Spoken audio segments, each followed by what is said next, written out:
It's time to step into the Coming Out Lounge, a cool, safe space to be true to your sexual self. With your host, Rick Clemens. Rick has helped hundreds of people come out of the closet, and now each week he's bringing you cool insights for loving and accepting yourself, boosting your self-confidence, and living a guilt-free, purpose-filled life on the other side of the closet doors. Cuddle up with yourself and get ready for heartwarming coming out stories, ideas for living authentically, and tips for being fully self-expressed. Now here's your host, Coming Out Coach Rick.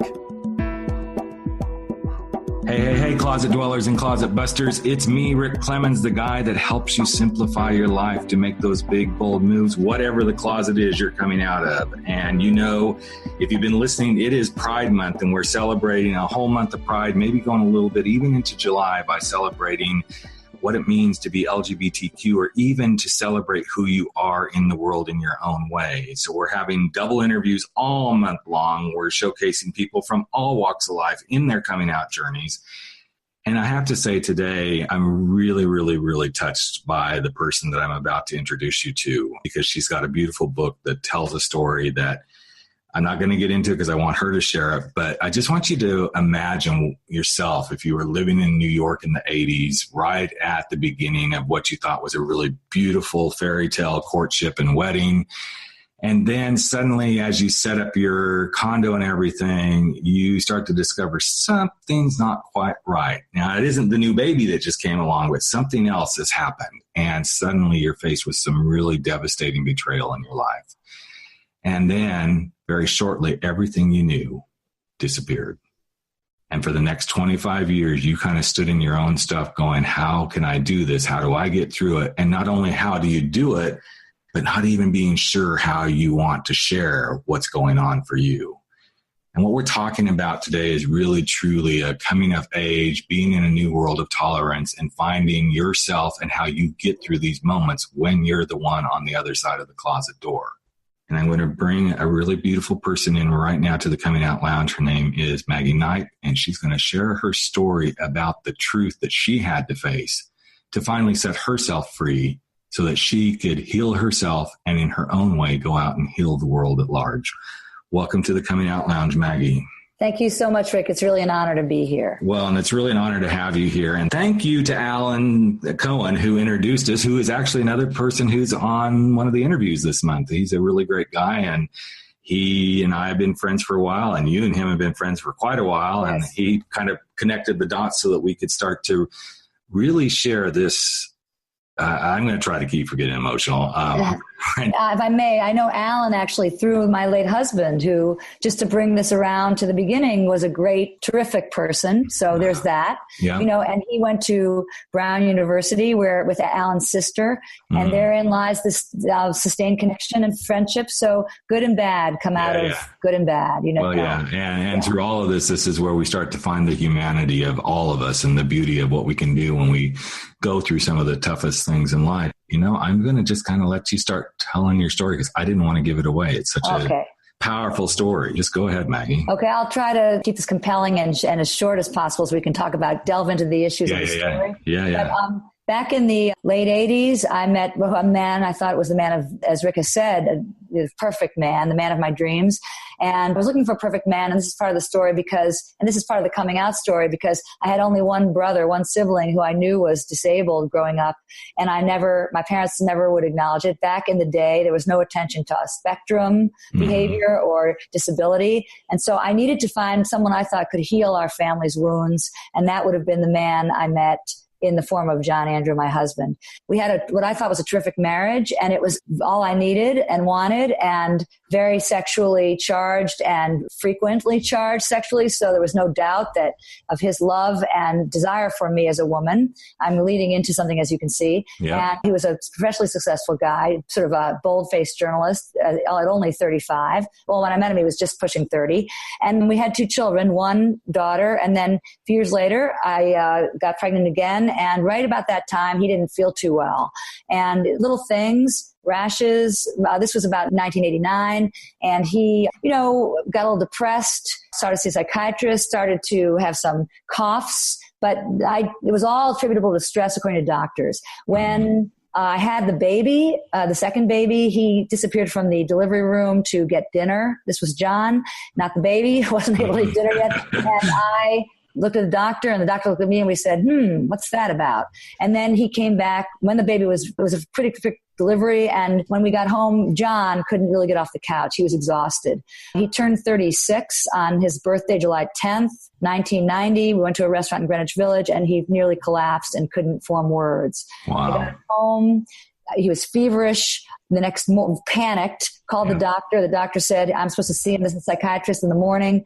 I didn't know what to expect. I got John up in the morning, and he was fine. So I thought, it must be a 24-hour thing. He was cool. He was lucid. I sent him off to work at his newspaper, the Wall Street Journal. Before that, he did go to the psychiatrist, as expected. And then I went out and saw someone for lunch, and I was really kind of getting out of my postpartum stuff and everything. Came back to a bunch of phone calls saying the psychiatrist had said, I didn't like the way he was acting too much. He wrote the wrong information on his check, in which I said, I always write the wrong information on my checks. I was trying to deny anything could be wrong. Right. And then he had sent him to the hospital for a brain scan. On the brain scan, then the other calls, flashing lights on the old-fashioned answering machine were from doctors. Mrs. Andrew, call us. I got one of the doctors on the phone. He said, Mrs. Andrew, we're sorry. We think your husband has lesions on his brain. We think it's lymphoma. I was like, what do you mean? What's that? He said, it's a cancer. We don't know. And he was calming me down. And at which point, and people don't believe this, but this is the truth.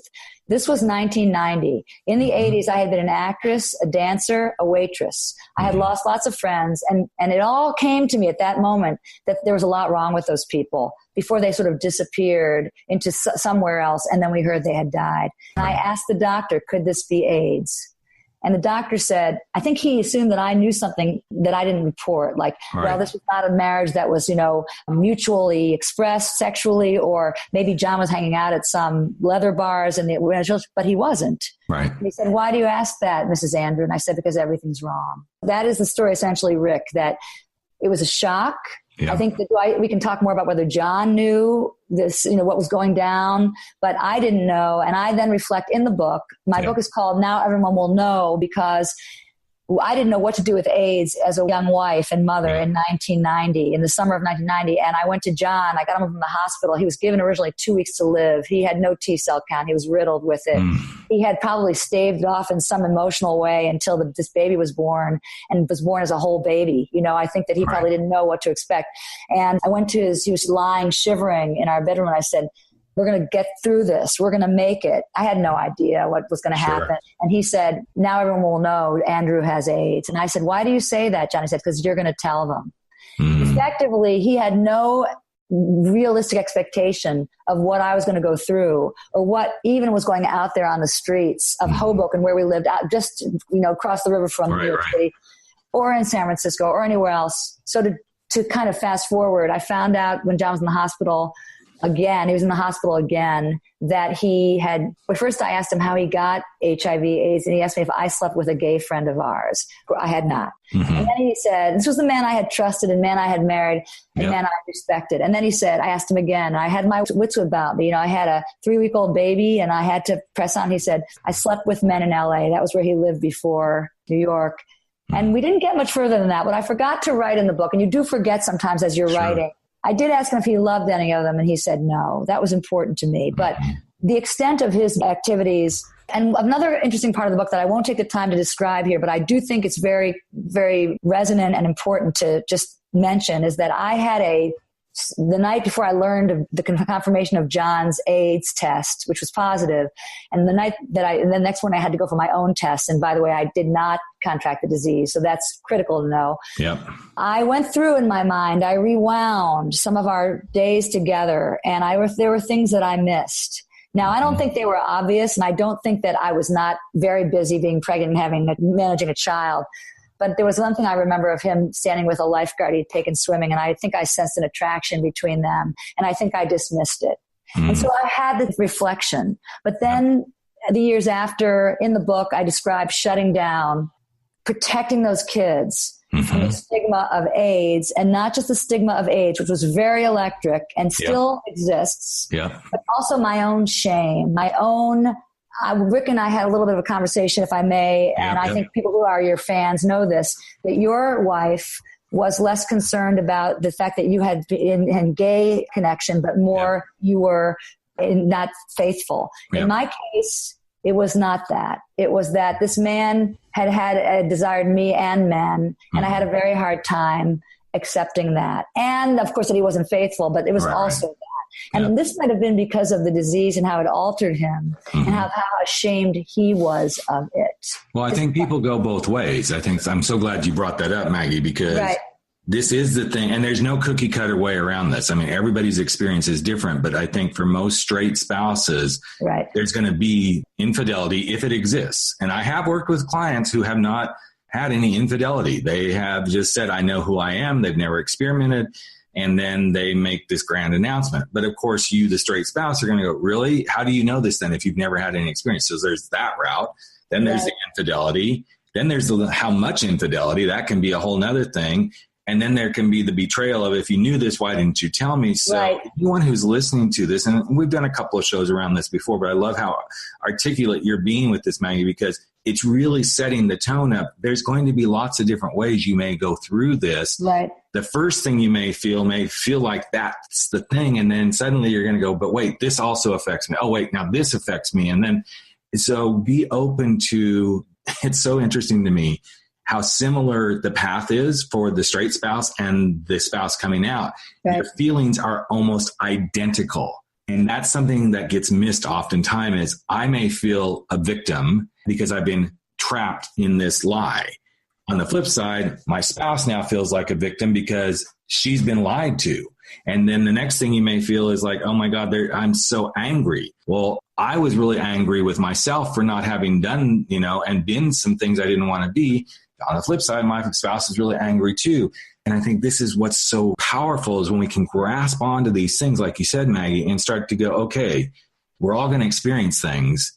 Now let's see how we can begin to go through it. And so I do where you got. I agree with you. I mean, I think I do want to say, but I want to hear more from you because this is terrific for me. It's my first opportunity talking about with someone who might have been my husband, but for that game changer of AIDS. Which the game changer of AIDS was huge because obviously it was they called it the gay plague. Everyone was afraid of it. And still, I'm sorry, but I still see the fear. All the time. It was also lethal. It was also, he could have killed all of us. So talk about the anger seething. Did you know you could have killed all of us? And there's that's not so disconnected from behavior or what can result from behavior. I mean, you can get sick in a lot of ways, but AIDS was AIDS. I do think that also, we talk more about this, and I think what's felt on the part of straight spouses is that we are not listened to. Well, you're not heard. You're not given. No, we were afraid to talk, but even if we talk in a pro-LGBTQ age, which God love it, it's great. The suffering of the straight spouse, the situation of the straight spouse, and the victimization of the straight spouse is sort of like, oh, come on, really? How bad really is it? So there's that. So I think everybody suffers in this. Everybody has, how do we all get through that is the question. Like doing this, I think. And I hear more often than not, everybody celebrates the person who comes out because they're being real, they're being authentic. I get that. But in the midst of it, there's the spouse and the children and the in-laws. And it's very similar to when I'm on a PFLAG panel talking, at colleges and universities, it's those people now go into their closet because they've now got to come out and go, okay, this is me. Now I'm a parent or a spouse or a child of a gay or lesbian or bisexual or transgender. And that's when they kind of get lost unless they have somewhere to talk. And the straight spouse is a voice that really does get lost in this thing more often than it should, Which is not to say, to be fair, because we all need voices, which is really why I wrote Now Everyone Will Know, because I just had to. People say, well, do you have to write a book? You could have talked about it. Actually, I couldn't, There was no way to really embark on a cogent conversation. And I worked in publishing and I knew the power of the written word, and I just sat down and it sort of wrote me. But I think we also have to acknowledge, if we're fair and open and not out of the closet, how people like you also weren't heard or were afraid to be heard or were afraid to say who you were. There's a lot of this that we all experience and are victimized by. Well, and that's something that does come up quite a bit. And as you and I talked before I got on the podcast with you, I'm not the most popular guy in certain circles because everybody thinks I'm like out there to destroy lives. I'm not. I'm out there to have people get heard, including the straight spouse. And the toughest piece that I get called on the most is, until you've stood in my shoes, you can't really understand me. And until I've stood in your shoes, I can't really understand you. But what I do understand is I know this causes hurt. I know this causes pain. But simultaneously, those of us who hid in the closet, we're standing in the same hurt and pain. Right. Now, there is a shift. I will agree. There's a shift. And I have a really hard time working with people that are in their 20s and stuff that are still potentially embarking on, I'm going to stay in the closet and go through a marriage. And I've worked with a few of those, and I've tried to work with them on, why are you doing this? Now, I will, in their defense, and it's rare that I even have those people show up, but I do. Most of them, it's a cultural thing. So it will be someone who's, Indian or Pakistani or Asian. It's a lot of cultural people that show up this way. Or we can go the whole religious route too, where my faith and everything says this is how I'd have to show up. So, or people are just ashamed of it. They're still ashamed. Yes, there's still a huge amount of shame. We understand that. that. It's legitimate. But your story is the twist that is the harder part, because as you said, Maggie, there was a possibility, God rest his soul, that he could have hurt all of you. Right. That's right. And in those times, and I was one of the guys in that time frame, because I came out in 1982 to my parents at 19 years old, and they said no. Yeah. And then I went back in the closet. But all through that time, I got married in 1986. I wasn't being faithful, but I was being safe. That's the difference. I was as safe as you could be. I mean, there was always condoms and all that stuff. But this is the thing that scares me the most, is when I hear somebody, and I just was working with a client who says, yeah. And I said, so let's talk the real stuff. Let's talk about it. When you're having sex, are you being safe? Are you bottoming? Are you topping? What's going on?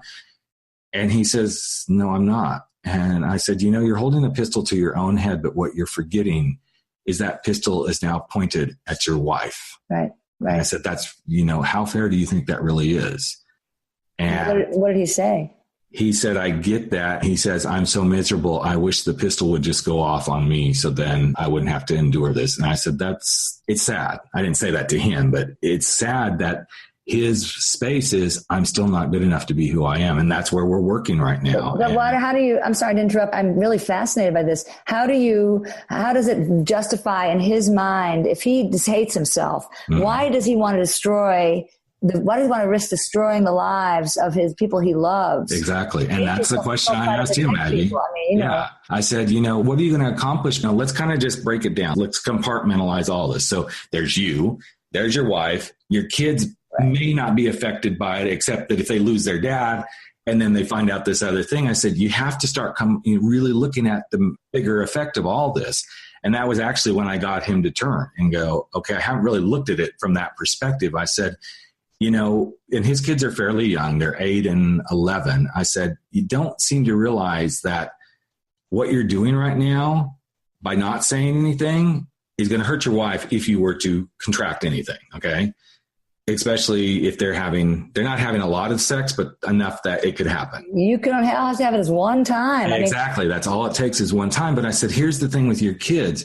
You're setting the tone for, this is okay to live this way. It's okay to be out of integrity. It's okay to lie. And trust me, I'm a guy who knows this. I have thought about it. And that's why when I came out, my kids were very young, and I've had numerous conversations with my kids. They're now 18 and 22. Right. And we have all those conversations about integrity and honesty. And that's what's helped them be able to come and talk to me in very open terms about what's going on in their lives. But the unfortunate thing that people don't do is they don't really start connecting the dots. And I think that's what you've done so beautifully with your book, is help people start really connecting the dots that, yes, we are on different sides of the closet door, so to speak, but not really. We're all in the same closet when this stuff comes up in our lives. And we are. And I think that I really just don't know why. I know that there's shame involved. I understand it so viscerally how you can be ashamed. I have had so much shame in my own life, but I just don't know. I see a lot I talk to people also. I'm in straight spouse groups, and people have contacted me with the same situation. I'm sure you have the same thing. Yeah. And there's the term that's used is for both parties is sort of a narcissism or self-indulgence. Mm-hmm. Are we selfish people if we don't what is it about us? If we're leaving our families, hypothetically, not either of us or whatever, anybody we know, but if we're hypothetically, case in point, you're leaving your family, you don't want to be honest about who you are, you don't want to tell the truth, you're doing things that might hurt your family. You can't label that, but is there a lot of discernible self-entitlement, self-indulgence, narcissism, and don't we have to take a look at that? We are who we are. If we're, in my belief, I'll say it here, I think if you're a homosexual, you're a homosexual, woman or man, or you could be bisexual, but this is who you are. Yeah. So denying that to other people, which you at one time had to do. Had to do. And so part of my book is about that shift in society, which I think has opened up for us the opportunity in most places, in most cultures, not in all, as you say, and certainly not everywhere in the country, and not in every family.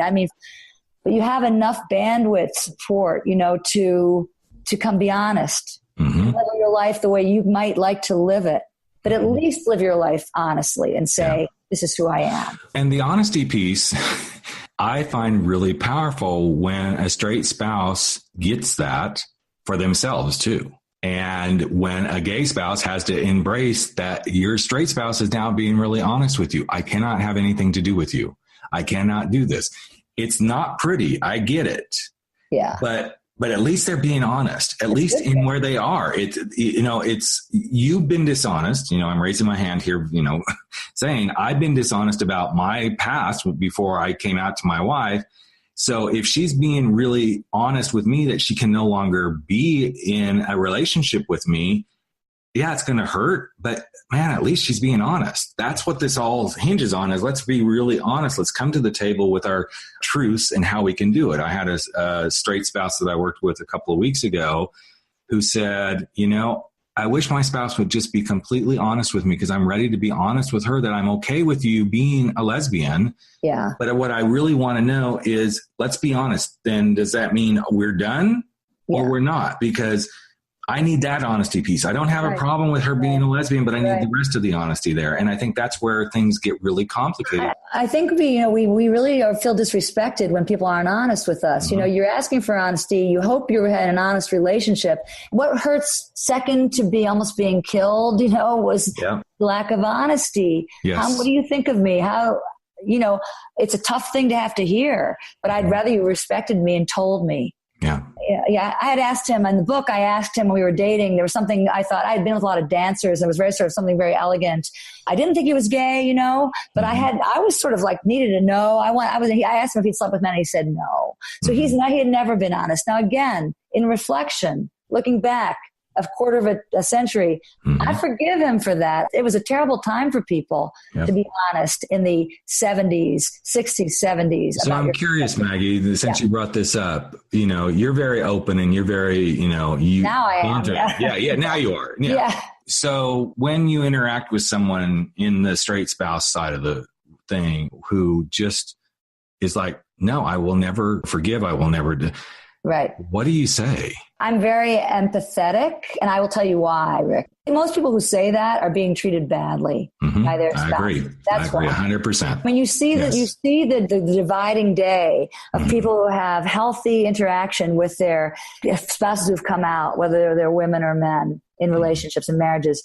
There is sort of a spirit of, let's do this together. Let's raise our kids together. Let's have a life. You have your life. I'll have mine, but we are going to do this. Yep. But the people who are constantly lied to, and these are the people for whom I feel great empathy. That's what, and I say, I relate to that. And I try to help them work through it. I'm in a group. I'm not, as you are, I'm not a life coach. I'm not a counselor. We're all we've all been through it. That's sort of our credibility, right? In these groups. But you know what? To your point right there, you are a counselor. You are a coach, because I hate that these titles come up, and yes, we need titles, but what I have found in this work, on both sides of the fence, the people that have been through this are the best people to get the help from. It's not necessarily a therapist. It's not necessarily, not necessarily a coach, except somebody like me. Guys can identify with me. It's like, okay, he's been through this. He's had this experience. He's, for most part, had a very successful, relationship with his spouse. So there's things that people see in what I've done. no differently than you're a consultant and people see you as what you can do as a consultant. It's kind of the same thing. And I encourage people so much to go, they're like, oh, I could never show my face at a group like that. I'm like, then you're actually doing yourself disservice. I know everybody does it their own way. Right. But those groups are so powerful, whether it's a PFI group or a straight spouses group and, all the different ones that are available, just if for no other reason to go, okay, there are people just like me. Exactly. You don't, especially as from an AIDS related perspective, AIDS was largely a gay man's disease for a very long time. It's now, 50%, or I think it's like 35%, of new AIDS patients in New Jersey are women. So women in marriage are being infected more. There's more vigilance on the part of openly gay men and young gay men, not 100%, but there's more vigilance, right? Right. But I think that these people who I meet, Rick, and I think this is just about this is regarding human decency and diplomacy and being good in a relationship. They're being treated badly. They're being treated badly by their spouses who are withholding or not telling the truth or are they punitive, don't tell Susie, or if you tell Susie, I'll do X, their families are beating them up. It's really putting a lot of pressure on someone. And I actually spoke on a college stage this week about this and saying, if you go to someone, if you're coming out and you go to them and you share this with them, and then you say, but don't tell anybody, that puts a whole lot of pressure on that person, because what you just gave them was something that probably going to want some help with. Right. Whether it's a best friend, whether it's a parent, whether it's a spouse, whatever it is. And I think it's unfortunate that people will do that, except all of us humans do that sometimes. Right. That's right. What we don't understand is you just kind of handed them a fully loaded Samsonite piece of luggage and said, okay, now carry this for me. And then you kind of wash your hands of this. That's not fair. It's never been fair in my book. And I always encourage clients or spouses to say, you got to give them room to now go find where they can have their space, their time to process however that looks. Because the minute we start putting these boundaries about, okay, well, I'm going to say this and you can't say that. And then, it just makes the unraveling of the relationship that much more difficult. And the pain is searing. It's like, I loved your question, because these people I see, and some people, and this is still on topic, but people now, more and more people come to the group whose spouses are transgender or dressing as the other sex with sex they weren't. And they deal with this. And so it can be, in some ways, it's very visible what's happening. And still those people say, don't tell so-and-so, or I'm just doing this at home, or I'm just, this puts an enormous burden on it does, because it then puts them deeper into their closet that they now have to come out of. That's right. And they're also, it gives them a lot of shame. You don't want to be ashamed. If you're ashamed, we're going to be ashamed. Exactly. That's a big piece of it. And I'm glad you said it, because there's so many people, myself included, that there was a lot of shame around this. And that was the turning point for me, where I was just like, okay, I'm not going to feel shame about this. This is who I am, plain and simple. What I did feel shame about was that I didn't have the balls to do it sooner, but there was a cultural, societal piece that was like, you can't be this. This is gross. This is ugly. This is all this. Right. And now I feel like it's shifting, and I hope it continues, because I would much rather people be honest and go through the pain of enduring being gay, lesbian, bisexual, transgender, whatever it is, than to go through the dishonesty, maybe possibly the infidelity, and then still have to go through the same thing they're going to already go through. You're like adding 3 additional layers, whatever it is, when you say, okay, I'm just going to hide in this closet. Now, that's not to say that I know some people, that's the best they can do is, I'm just going to hide in my closet and I'm going to have to try to live a double life, because that's where they are in that moment. But the more we can help people go, no, do you realize what this is doing? You're perpetuating this thing. You're perpetuating people getting hurt. I know we can't ever heal all of it, but those of us who see this now, you and I included, that can really talk logically to people and go, you know what, just be who you are. It's okay. That, I think, is it. Be who you are, to thine own self be true. These are things we're taught, but to your point, I can never say enough. I feel when I talk to people and I talk to media I understand how people can't, Yes. I get it. I feel the sweat on my palms and my heart beating when you're afraid to say something. You're afraid to let the cat out of the bag. You're afraid to alter people's lives, right? I think the question is, and I get this question a lot, would you do it differently? Would I now than I did 25 years ago? Or I probably not. I think AIDS is still a polemic, a disease, but I think had it not been AIDS related, I would be more open to John's, what I call, some people don't believe in bisexuality. I believe John was bisexual. I don't know how you feel about this. I mean, I know a lot of people don't take any credence in it. They think that people are either one or the other, and that's a whole nother subject. Yeah. But I believe that John was bisexual, but I just think that, I don't know. I just think, I think I would have accepted it better. I think my point is, when you talk to younger people today or people who are wrestling with this, and I think there are people who have all kinds of cultural roadblocks, but still it is easier now, which is why I was able to write the book and tell the story, because there's a point in that book that I looked around, I looked up from my ostrich hole. My head was in a hole. I was like, my husband died of AIDS. I can't talk about it. No one can know. Also at the same time, my kids had grown up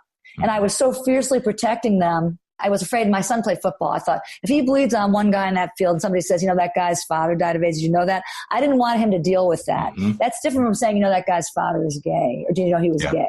But I think today, I mean, there are still people who you say, oh, his father is gay, and somebody go, oh, that means you're gay. So things get perpetuated. These kids, children of people have known gay parents go through that all the time, and oftentimes they often worry that they themselves are gay when they're not. No. But they feel like I've watched my two kids go through this. I mean, my kids, as I said, were really young when this happened, and both girls, and they have both dated girls. They've been very open about that. My oldest one is beyond that. She's definitely pretty prone to guys. I'm not saying it's out of the question that there could be a girl that would sweep her off her feet, but they're both in the space of, I just love who I love.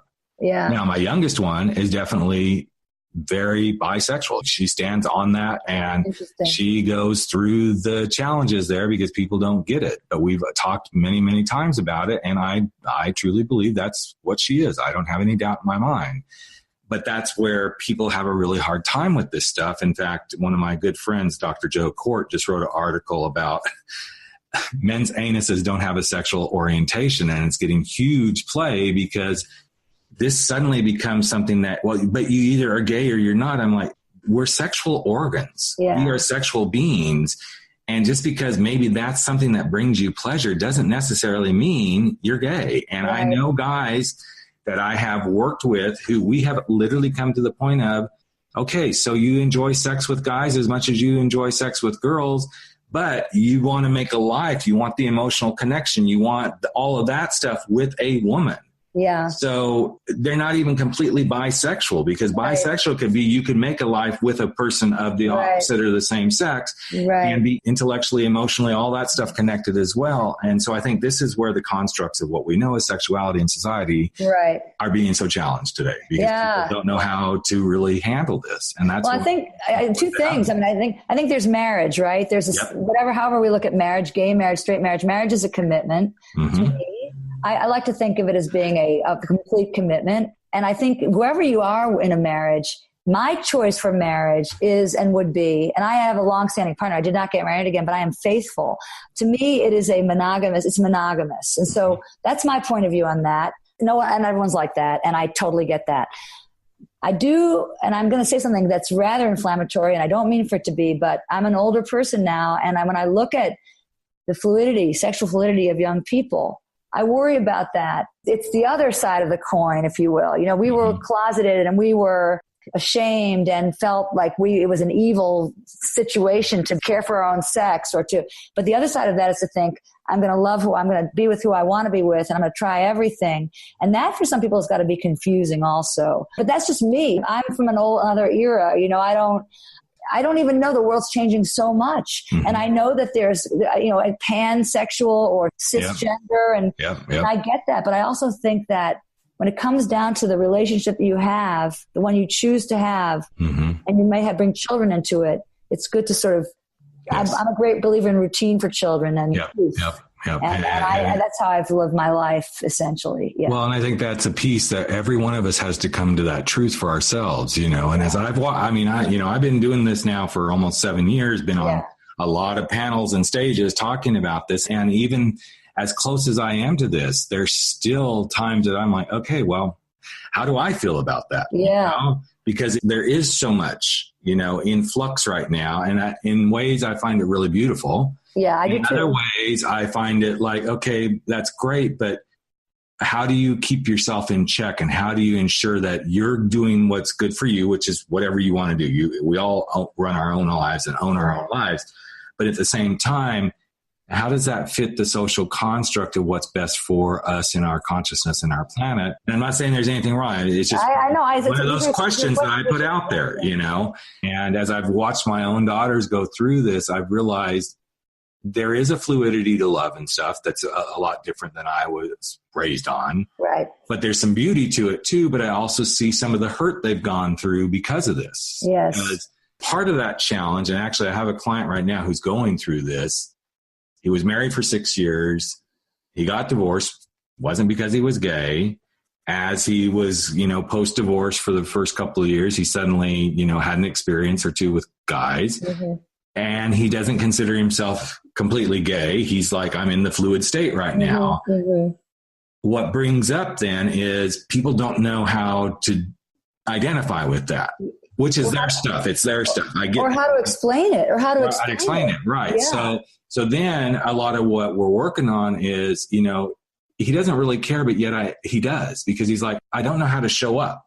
I know who I am. I know what I'm enjoying. Yes, this is what he's doing right now. But it's those sort of things that I'm not sure the next generation is really getting that. Yes, who cares? You and I are going to be gone in another 20, 30 years, whatever, right? Yeah, we want to leave our kids with some firm footing, you know? Well, yeah, exactly. That's the thing. I want the next generation to really go, okay, it's cool to be what you're doing, but get really firm on it so that we don't create a whole new, you know, generation of more fucked up people. Or more disease, because people are not being honest. They don't know who they are. They're slipping and sliding. Yep. I'll do it this, but I'm not going to do this. And certainly the great strides that have made in surviving a disease like AIDS, mm-hmm. and no cure yet, but, you know, people are living full lives, is, you know, people have to take medication, or there has to be honesty when you're in a couple. If you have the disease, you want to, people say, look, I am HIV.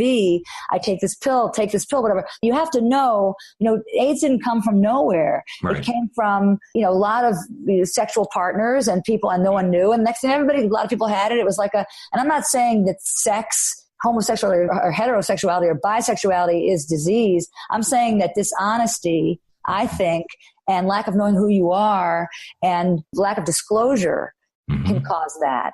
Mm-hmm. So firm footing in terms of understanding yourself. You know, it is important. And the reason that I'm glad you brought that up, and I don't know why this triggered this, but I've had some instances with some straight spouses who really came after me. And especially when I make statements like, well, until you've stood in my shoes, you don't understand me. But I always say, and until I stand in your shoes, I can't understand you. But I also come back at them with, but aren't you glad you now know this, rather than maybe one day waking up and realizing you just got something handed to you that you can't do anything about, you know? And it could be you have AIDS, or you could have any of the sexual diseases that just go away. Could be a number of things. That's right. Yeah. And wouldn't you rather know now than to find out 20 years from now, after there's even more water under the bridge in this relationship? Yeah.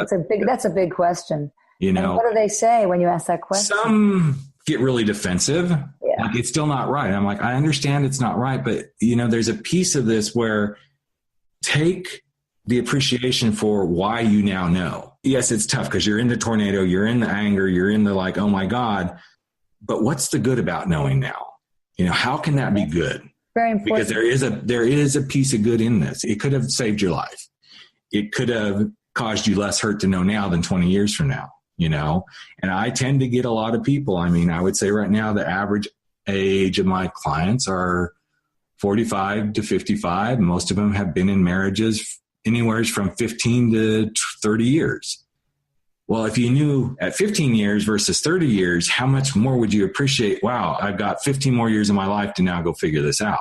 I think that's something that gets missed. And I'm not trying to like be the champion for love the gay spouse. I'm just trying to. No, I think that's very important. Very important. To, I think when it comes down to it, and, in terms of we discuss the coming out of the closet situation, to me, what keeps recurring for me is people being honest with each other, Yes.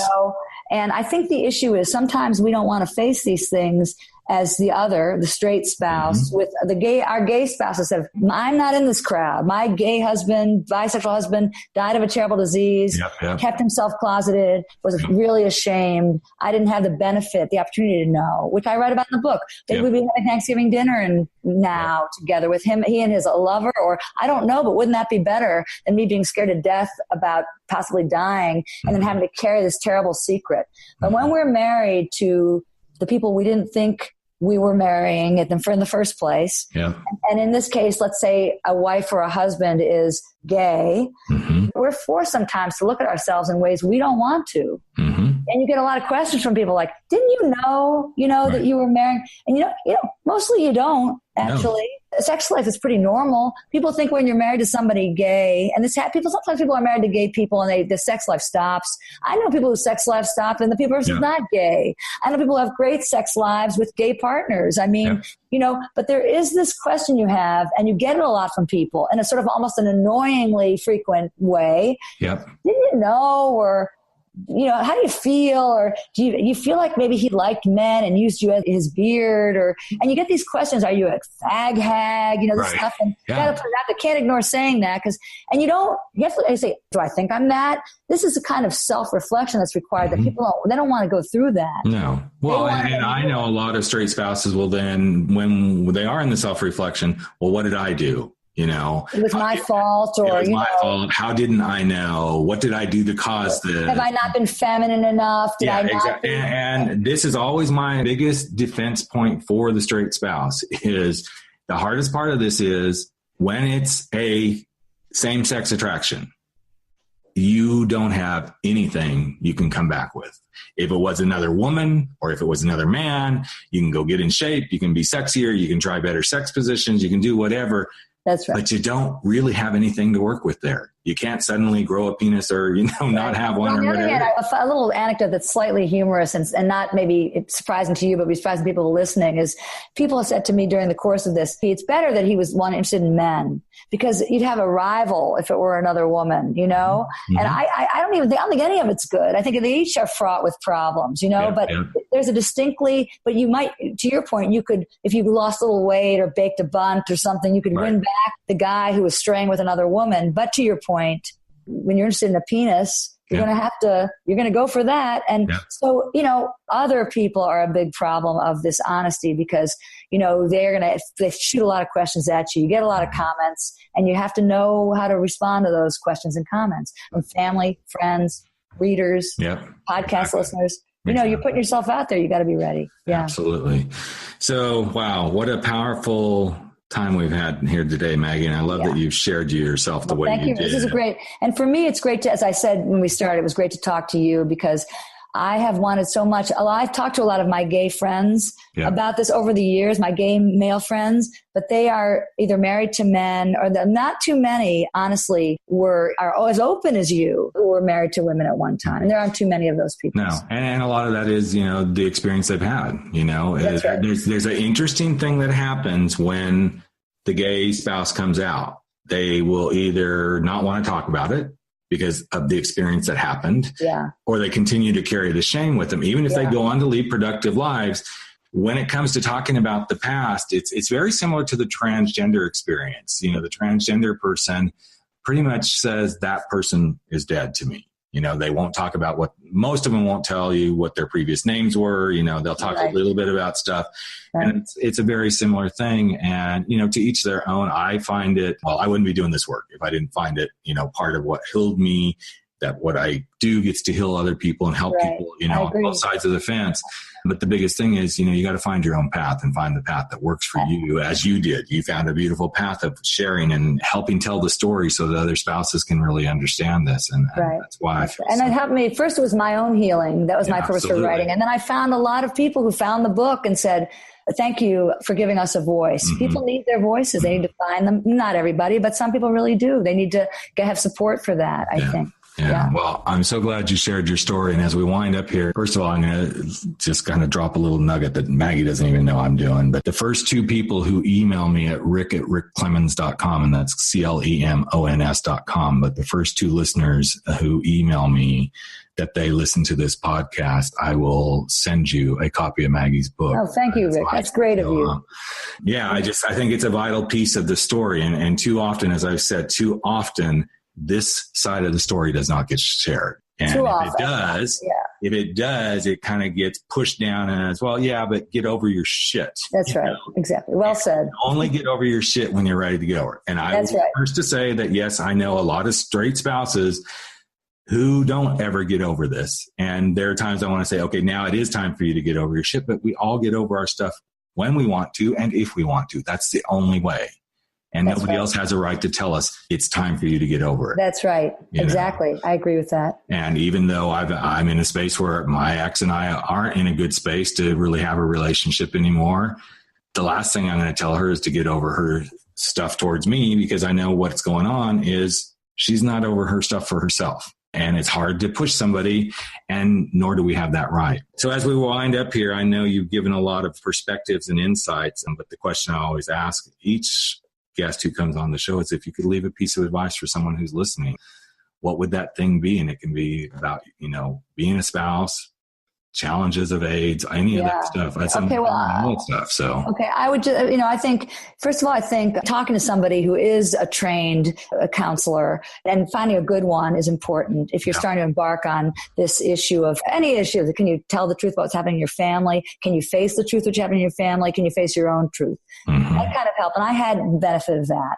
Mm-hmm. I think you have to find a few trusted friends or people who are going through what you're going through what you're going through. And to Rick's point earlier, I found this straight spouse network late in my experience. I was in a support group when my husband was first sick, but we kind of disbanded it. This was back in 1990. Mm-hmm. Our husbands died. Finding people after being, as I call it, very classically an ostrich, wanted to get away from it and just deal with my white picket fence life and not deal with my, that was important for me to have my feelings legitimized and shared. I needed to know people were going through it. So I recommend that. Support groups. Absolutely. I also recommend that sometimes you have to look at people in your family. This is my last, I won't take the whole day, but I want to say, some people in your family will not support you doing what you're doing. Yep. They will criticize you. They will be angry with you. Mm-hmm. At some point, there's a right time that you need to know your own truth, face your own truth, and share your own truth. And it's not for everybody at the same time. Mm-hmm. It's not sometimes for a long time. But I believe you will know it if you're honest with yourself. Absolutely. And I also believe in being honest in relationships, as hard as that is. It is. It's one of the toughest pieces of being in a relationship. But, the overriding thing that I just heard Maggie say is get support, find your tribe, and know that you can stand up and say, okay, I don't have to play this the way you think I have to play it. I have to play this the way I have to play it. That's and be really honest about it. So. And also be aware that you don't want to hurt other people, but you have to find the right space and time to express yourself and identify with how you're feeling and legitimize it and sanction it. Yep, exactly. Whatever it is. Absolutely. Well, as you all can tell, Maggie and I could go on and on for hours. What a way to spend Memorial Day weekend. Yeah. But you know what? It's great because this is really going to help somebody. And it's something that I can actually see bringing Maggie back on and talking. I'd love to come. I'd love to talk to people. I think there's so many people out there, Rick, who need to hear this and hear you as well and what you're doing. I have a little idea in my head of something that I think could be pretty cool. Maybe Maggie and I could put together a TEDx talk that the two of us share on a stage, and doing this could be so powerful to see both sides of the spectrum. So thank you again, Maggie, for being here and sharing yourself and being so honest and open. Her book is Everyone Will Know. Now everyone will know. It's now as opposed to before. And no one knew for 25 years. One last thing. I know you have to go. No, I couldn't talk about John, my husband. I couldn't even say his name for years. So it didn't serve him to keep this a secret. Mm-hmm. Now, he was a very fine guy, by the way. And I can remember him that way, which is a gift to me and our kids. Because there was a lot great about him. And I didn't want him to be a ghost, you know? So, and there's very few spouses, I think, that get to that space where they can appreciate that, you know, as much as, you know, my wife and ex-wife and I are having some things. It's actually more just typical divorced couple at this point than anything. Right. Fortunately, you know your kids and you have a relationship with them. Yeah. And that's a really beautiful thing. Yeah. So thank you again, Maggie. So appreciate it. And like I said, anyone listening, the first 2 people to email me at rick@rickclemens.com, I will be glad to get you shipped a copy of Maggie's book as my gift for just trying to have a little more impact here in the world. So thanks so much. I hope everybody has a good weekend. Yeah. And thanks everyone. Enjoy Pride Month, and we'll be back with you in just another few days with another interview from our guests. So take care, everyone. So that's what we call in the podcast world a wrap, the end, finito, whatever you want to call it. That's the end of another episode of the Coming Out Lounge. I'm Rick Clemens, the Coming Out Coach, that guy that hopefully is helping you simplify your life so you can make some big, bold moves. And if you've been wanting to do just that, might I suggest that you hop over to the comingoutlounge.com website. On the homepage or on the episode pages, you're going to see a little icon that says schedule a discovery session. And I would love to have a chat with you. If you're kind of in that space of trying to figure out what's next, how you're going to do this, let's have a chat, you and me. We'll sit down for 30 minutes. We'll do it over the phone, via Zoom, via Skype, whatever works. And we'll have a chat about where you are in your journey. It's totally free, no obligation, but I'd love to just help you in any way that I can. It's kind of my give back to my listeners of the Coming Out Lounge. And as usual, I just want to say I love you. I appreciate you. I'm so glad that you're subscribers. And keep sharing this podcast. The more we share this, the better the world will be, and the less homophobia and bigotry that will exist out there in the world with each step that we make. Finally, never, ever forget that if you want to give us a suggestion for a show or a guest or have a comment or have a question, call us at 949-371-8559. Again, 949-371-8559, and we'll listen to what you got to say. And with that, we're going to wrap it up. Have a great week, everyone. Take care.